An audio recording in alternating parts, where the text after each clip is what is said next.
Conferenza stampa del sindaco di Realmonte Lillo Zicari a difesa del buon nome di Realmonte contro le aggressioni mediatiche che associazioni ambientaliste hanno sferrato verso il suo piccolo comune durante il Ferragosto. Il nostro comune, afferma il sindaco, ha solo 2 vigili urbani effettivi e 2 ausiliari a 24 ore. Come si può controllare una zona della costa come quella di Realmonte di circa 10 km con così poche unità a disposizione?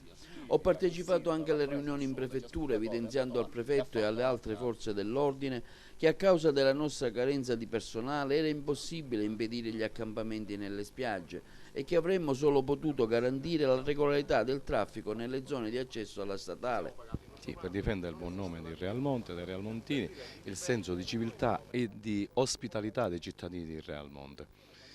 Io ritengo che noi con le forze che avevamo in campo e che abbiamo in campo, significa 2 vigili urbani, quindi il comandante e un sottoposto e 2 ausiliari del traffico, non potevamo fare più rispetto a quello che abbiamo fatto.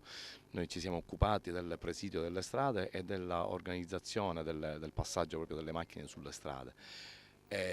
Abbiamo 5 spiagge che sono dislocate in posti completamente distanti l'uno dall'altro, che vanno da Punta Grande, Scala dei Turchi, la zona sotto il Madison, Lido Rossello, Pergole, Gialonardo, forse anche di più la spiaggetta, che sono, dicevo, dislocate in posti che sono distanti l'uno dall'altro anche 5, 6, 7 chilometri, per cui solo 2 vigili urbani più altri 2 ausiliari, tra l'altro si cammina sempre in coppia, non avrebbero potuto certamente presidiare le nostre spiagge. Devo dire però che nonostante questa presenza di molti ragazzi, noi abbiamo visto anche dei segni di civiltà. Quando abbiamo capito che le tende erano già montate, abbiamo distribuito dei sacchi.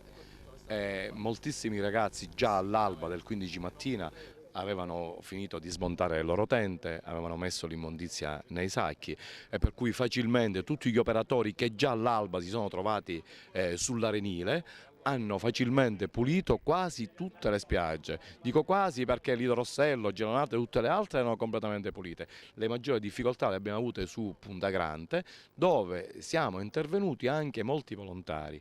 Mi riferisco agli addetti ai chioschi, che erano abbastanza numerosi, ma anche io stesso ed alcuni amici che a tarda mattinata abbiamo finito di pulire tutto rendendo le strade perfettamente fruibili.